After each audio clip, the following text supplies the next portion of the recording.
근데 이 수연이라고 하는 그 여자아이가 동생인데 얘가 깊은 우울증에 빠집니다.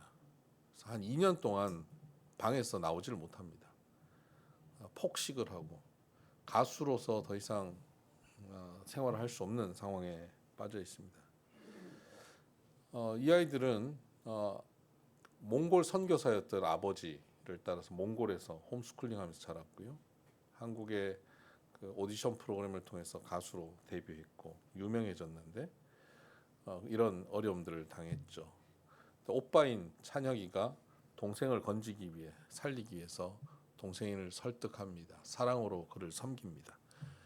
동생은 오빠가 나를 이렇게 사랑한다는 사실을 알고 오빠의 말을 따라서 실천합니다.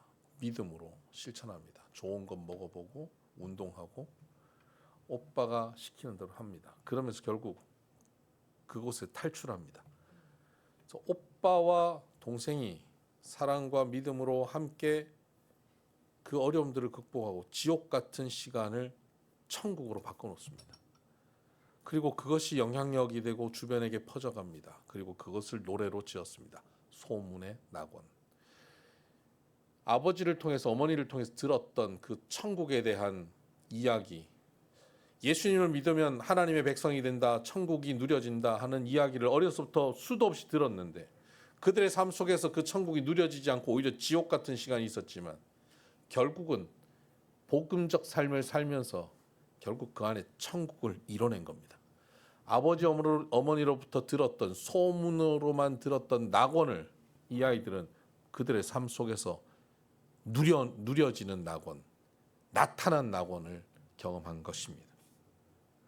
오늘 로마서 16장은 바로 이 소문의 낙원, 소문으로만 들리던 하나님 나라가 이제는 나타나는 하나님 나라로 보여지는 장이 16장입니다.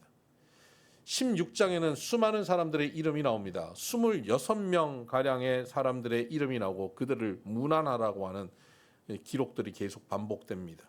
그래서 어떤 이들은 이 16장을 로마서 1장부터 15장까지의 그 로마서의 그 복음의 핵심적인 메시지가 끝나고 바울이 자기를 위해서 수고하고 애쓴 이들의 이름을 기록한, 마치 영화가 끝나고 나면 엔딩 크레딧이 올라갈 때 사람들 이름이 쫙 올라가듯 그렇게 기록된 것이 16장이라고 표현들 합니다. 그러나 그 엔딩 크레딧보다 훨씬 더 깊은 의미, 더 본질적인 의미를 갖고 있는 것이 로마서 16장입니다. 16장에 있는 수많은 사람들의 이름은 그냥 단순한 이름이 아닙니다. 1장부터 15장까지 로마서 복음에 대한 핵심을 원리와 실천적 삶에 대해서 기록하고 난 다음 그런 하나님 나라가 있다고요? 천국이 그렇다고요? 복음이 그런 거라고요? 라고 질문하게 되는 사람들에게 바로 그 복음이 이루어지고 그 하나님 나라가 이루어지는 삶이 여기에 있다라고 말하며 이 사람들의 이름을 기록하고 있습니다. 바울과 이들의 관계, 교회 안에서의 이들의 공동체의 모습, 이것이 바로 하나님 나라, 소문으로만 듣던, 너희가 귀로만 듣고 이론으로만 알던 그 천국이 여기에 펼쳐지고 있다라고 기록하고 있는 것이 16장인 겁니다. 그러니까 1장부터 15장까지 말로만 하던 하나님 나라가 16장에는 이들의 이름을 통해서 그들의 삶을 통해서 실천되어지는 나타난 하나님 나라가 된 것입니다. 16장에 많은 이름들이 등장하는데 그 이름들의 특징이 있습니다. 대표적인 특징은 이 이름들 중에 30%가 여성이라는 겁니다. 당시의 문화로서는 여성의 이름을 기록하는 것은 별로 없습니다. 여성들은 사람들 숫자를 세는데 숫자에 들어가지 않는 시대였습니다. 여성들이 법정에서 증언을 해도 그것은 증언에 효력이 없는 시대가 당시였습니다. 그런데 여기에 30%의 이름이 여성입니다.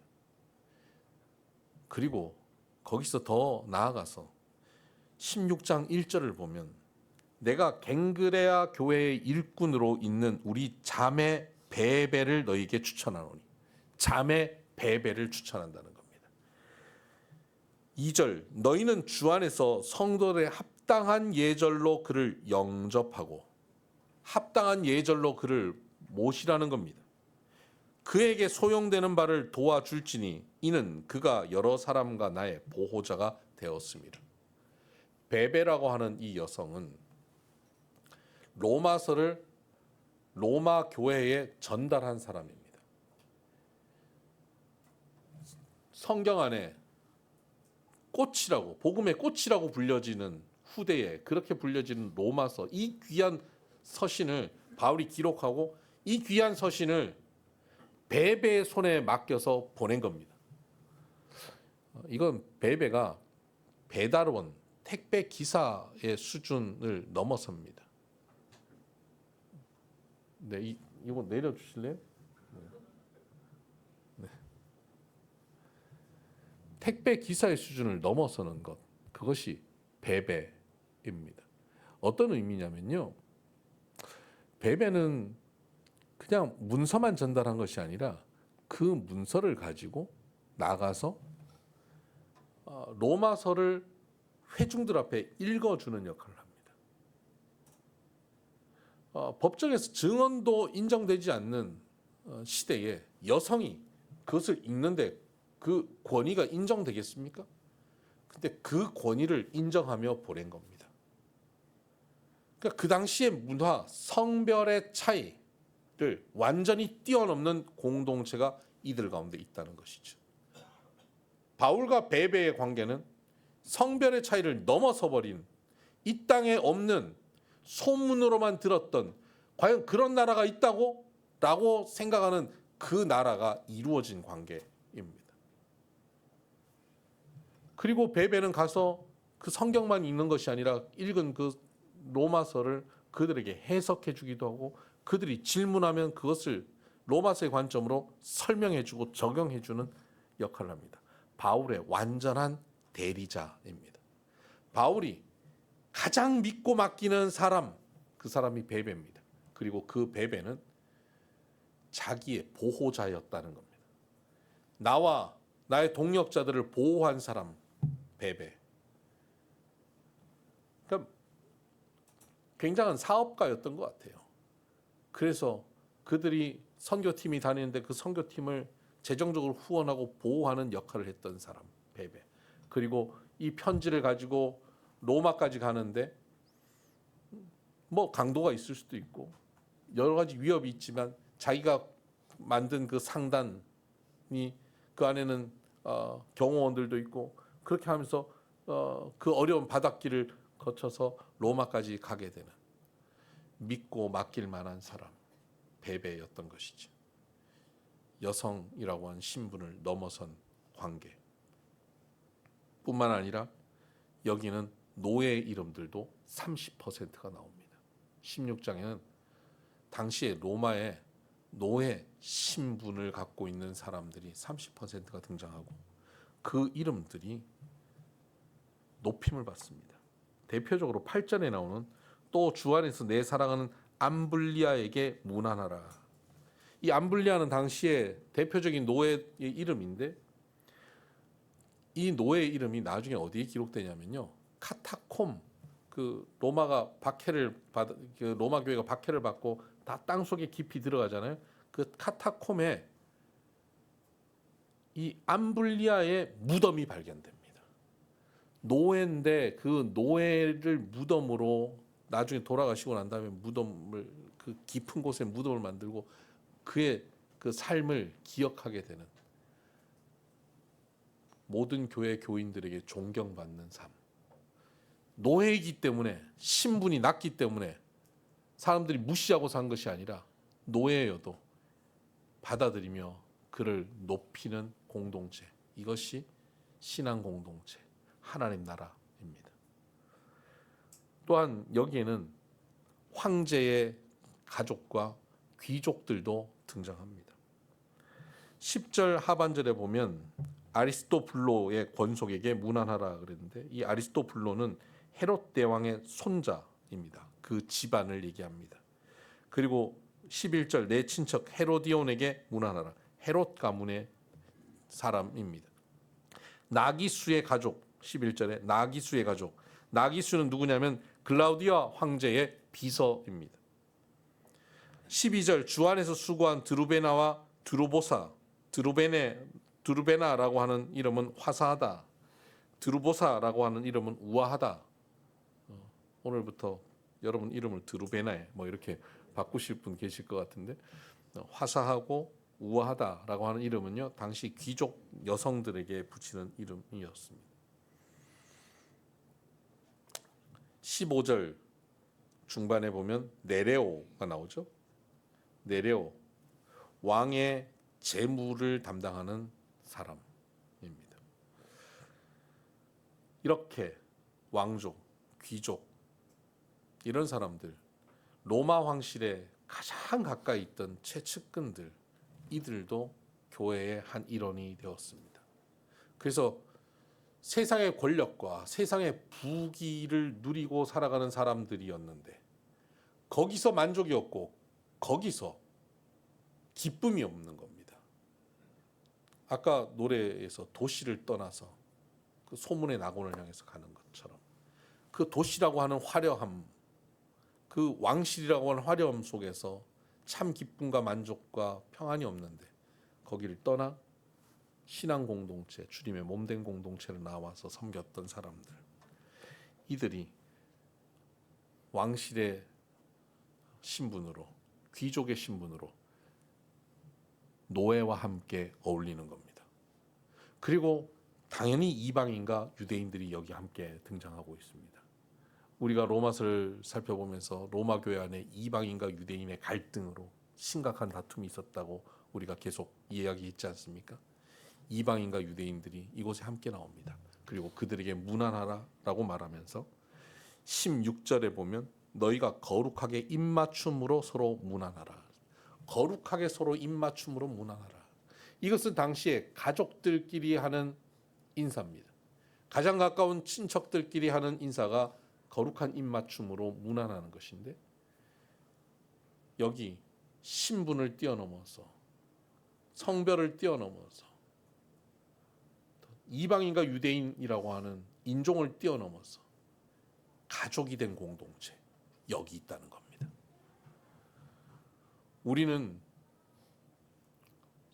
가족을 한국에서 식구라고도 부릅니다. 식구가 뭡니까? 밥, 식자, 입구 아닙니까? 밥을 함께 먹는 사람. 그래서 우리가 예배 후에 함께 먹는 겁니다. 가족인 겁니다. 가족.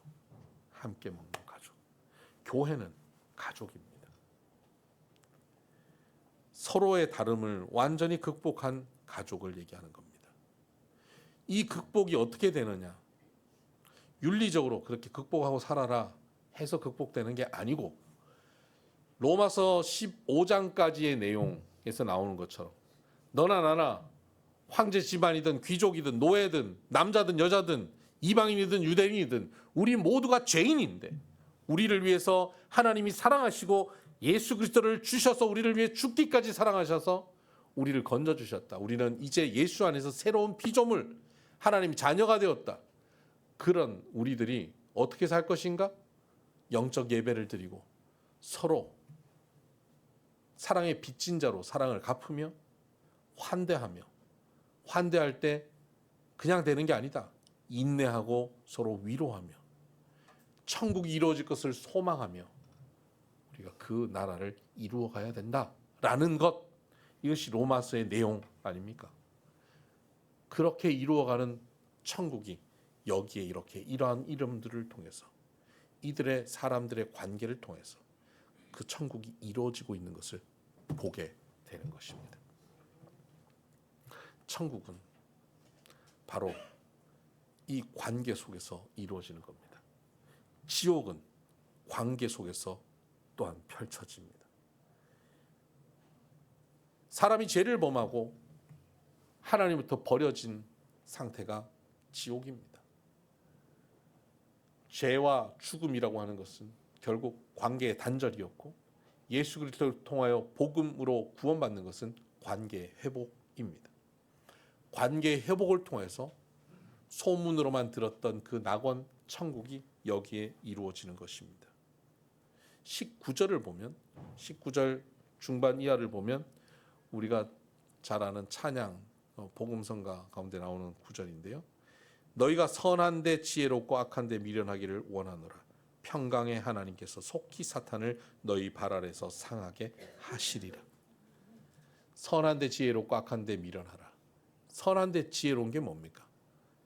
서로 사랑하고 화목한 데는 지혜롭고, 악한데 미련하는 건 뭡니까? 서로가 비웃고 손가락질하고 판단하고 서로의 잘못을 지적하는 데는 미련하라는 겁니다. 그래서 평강의 하나님께서 속히 사탄을 너희 발 아래서 상하게 하신다. 영적 전쟁에서 승리하는 겁니다. 사탄을 짓밟아 버리고 우리가 이기는 겁니다. 요한 1서 5장에는 바로 이것을 뭐라고 표현하냐면 너희가 세상을 이기는 이김, 세상을 이기는 것은 이것이다 라고 말씀하십니다. 세상을 이기는 것은 이것이니 믿음이라고 말합니다. 요한 1서 5장에서. 세상을 이기는 승리가 뭡니까? 믿음이다.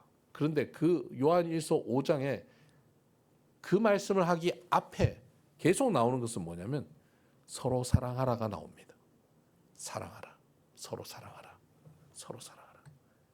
하나님으로부터 난 자는 서로 사랑하고 하나님으로부터 난 자는 그 계명을 지킬지니 그것은 형제를 사랑하는 것이다 라고 말씀합니다.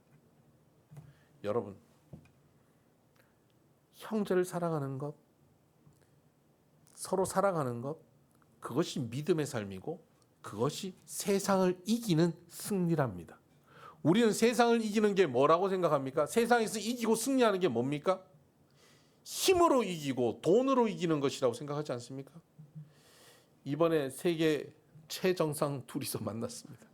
너무 재밌었습니다. 둘이 키도 약간 비슷하고 덩치도 비슷한 사람들이, 머리 크기도 비슷한 사람들이 탁 오더니 서로 악수하려고 서로 손을 위로 올리려고 애를 쓰면서 9년 전 악수 장면과 이번에 악수 장면을 봤더니 그 힘의 균형이 바뀌어가고 있는 것을 보게 되고 그 정상들의 그런 모습들이 참 재미있었습니다. 여러분, 그 힘으로 상대를 짓누른다고 누가 이기는 겁니까? 돈이 더 많으면 이긴 겁니까? 미국이 이긴 것이고 중국이 이긴 겁니까? 세상을 이기는 이김이 뭡니까? 믿음입니다. 미사일이, 무기가, 핵이 세상을 이기는 것이 아니고요. 돈이 많다고 이기는 게 아닙니다. 권력이 이기는 게 아닙니다. 세상을 이기는 이김은 믿음이다. 그것을 로마서 16장에서는 이렇게 표현합니다. 평강의 하나님께서 속히 사탄을 너희 발 아래서 상하게 하시리라. 이게 이기는 겁니다. 사단을 밟아버리는 겁니다. 그런데 여러분, 사탄을 밟아버리는 이 승리를 주시는 하나님에 대해서 묘사할 때 사탄을 밟아버리고 이기는 하나님이면 어떤 하나님으로 묘사하는 게 좋겠습니까? 전능한 하나님, 능력의 하나님, 강하신 하나님, 이렇게 표현하는 게 좋지 않겠습니까? 그런데 성경에 뭐라고 표현되어 있습니까? 뭐라고 되어 있습니까? 뭐라고 되어 있어요? 평강의 하나님입니다. 강하신 하나님, 능력의 하나님, 전능의 하나님이 아니라 평강의 하나님이요, 평화의 하나님입니다. 화목해 하시는 하나님, 사랑해 주시는 하나님, 용서해 주시는 하나님, 샬롬의 하나님입니다. 평강의 하나님이 승리를 주십니다. 여러분, 이기고 싶죠? 이겨야 되겠죠? 부부간에도 이겨 먹어야겠죠? 부모 자식 간에도 서로 이겨 먹어야 되겠죠? 이제 곧 결혼하는 우리 나영자매, 신혼 때 이겨 먹어야겠죠? 뭐가 이기는 겁니까? 평강이 이기는 겁니다. 사탄은 우리로 하여금 분쟁케 합니다. 그래서 17절에 보면 형제들아 내가 너희를 권하노니 너희가 배운 교훈을 거슬러 분쟁을 일으키거나 거치게 하는 자들을 살피고 그들에게서 떠나라. 18절 이 같은 자들은 우리 주 그리스도를 섬기지 아니하고 다만 자기들의 배만 섬기나니 교활한 말과 아첨하는 말로 순진한 자들의 마음을 미혹하느니라. 교활한 말, 아첨하는 말로 말을 막 만들어서 관계를 분열시키고 분쟁케 하고 평화를 깨트려 버리는 것. 그것이 사단의 역사입니다. 하나님은 그 사단의 역사를 발로 밟아버립니다. 그리고 뭘 합니까? 평강을 이루게 하십니다. 우리가 이기는, 세상을 이기는 방식이 뭡니까? 평화입니다. 사랑입니다. 주먹으로 이기는 게 아니라 손 내밀어 이기는 겁니다. 여러분 가위바위보 할 때 앞으로 주먹은 내지 마시길 바랍니다. 손 내밀어 덮어주는 겁니다. 함께 덮어주는 겁니다. 그럴 때 이기는 겁니다. 우리는 그런 공동체를 16장에서 보고 있는 겁니다. 소문으로만 들었던 그 천국이 이들과의 관계 속에서 여기 나타나 있다라고 바울은 설명하면서 감추어졌다가 이제는 나타내신 바 되었다라고 25절 26절에 고백하는 겁니다. 저는 이 고백이 저의 고백입니다. 우리에게 이 고백이 있습니다. 우리 비손교회 성도님들 한 분 한 분의 이름을 부르면서 저도 이렇게 고백할 수 있습니다. 여러분들의 이름을 부르며 주변 사람들에게 설명할 때 이분은 이렇고 저분은 저렇고 이렇게 하면서 세상을 이기는 이김.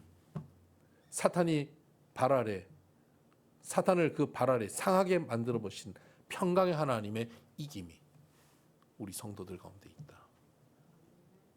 우리 비손이 바로 소문으로만 들었던 그 낙원이 여기에 나타났다. 여러분, 제가 그냥 빈말입니까? 저의 착각입니까?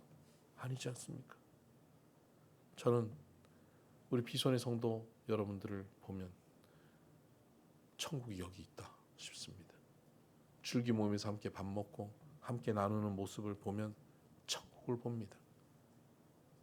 오늘도 정지호 성도님이 앞에 나와서 찬양하는 모습이 천국이었습니다.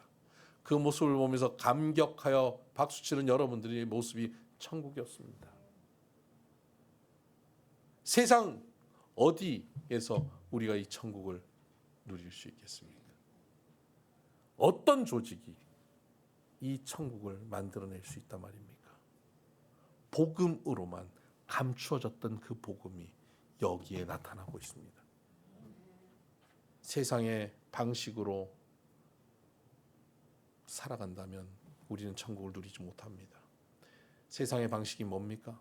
무시당하면 안 되고 자존심을 지켜내야 되고 내 할 말 다 해야 되고 상대를 지적해야 되고 고쳐 먹어야 되고 이것이 세상의 방식이라면 우리는 그 세상의 방식에는 어떻게 해야 돼요? 악한 데는 밀어내야 되는 것입니다. 근데 선한 데 지혜로워야 되는 거예요. 선한 데는 뭡니까? 상대를 높여주고 인정하고 칭찬하고 격려하고 배려하고 용납하고 세워가는 것, 위로하는 것. 여기에는 지혜로워지는 것입니다. 그렇게 우리는 우리 비손 공동체를 복음 안에서 함께 세워가고 있습니다. 그렇게 세워가고 있는 이 비손이 바로 소문의 낙원이 현실이 된 곳입니다. 나타난 하나님의 나라입니다. 잠깐 앉아요. 따뜻한 스프와 고기가 있어요. 지친 나그네요. 도시에선 절대 알 수 없는 게 있죠. TV에선 절대 볼 수 없는 게 있죠. 어디 있습니까? 여기 있습니다. 소문의 낙원, 누군가 비웃으면 난 더 힘내요. 세상에서 비웃고 손가락질 당하지만 우리는 이 공동체 안에서 또다시 위로받고 힘을 낼 수 있습니다. 소문의 낙원, 물집을 터뜨리고 붕대를 감았죠. 상처받고 지친 우리들이 서로를 감싸 안고 위로하고 또다시 이겨내게 합니다. 떠나야지만 알 수 있는 게 있죠. 세상 속에서 세상의 욕심 속에서, 세상의 방식 속에서 떠나야만 알 수 있는 하나님의 나라, 여기 있습니다. 지치고 병든 나그네여, 외톨이 나그네여, 당신의 불치병은 그곳에 존재할 수 없어요. 여러분의 불치병, 여러분의 깊은 상처, 여기에 존재할 수 없습니다. 다 치유되고 회복되고 새로워질 것입니다. 그곳이 하나님의 나라, 우리 비손 공동체입니다. 그리고 우리 비손 교회는 나타난 하나님 나라, 소문이 현실이 된 하나님 나라가 되는데, 이 하나님 나라인 우리 교회가 주변에 소문이 될 것입니다. 그래서 주변의 사람들이 그런 교회가 있다며, 그런 소문의 낙원이 있다며, 내가 그 소문의 낙원에 함께 참여하고 싶은데 라고 느껴지고 기대되는 공동체, 그것이 바로 우리 공동체입니다. 여러분, 이 공동체를 우리가 힘써 더욱더 지켜가야 되지 않겠습니까? 이 공동체를 위해서 우리는 복음적으로 함께 세워가야 되지 않겠습니까? 힘과 마음과 뜻을 다해서 우리의 이 공동체를 함께 만들어 갑시다. 그리고 이 소문의 낙원이 이 세상에 더욱더 펼쳐져 가기를 기대하고 기도하고 나누어 가십시다. 여러분의 가정이 이런 하나님의 낙원, 천국이 되어가도록 복음적으로 살아가십시다. 기도하십시다. 하나님,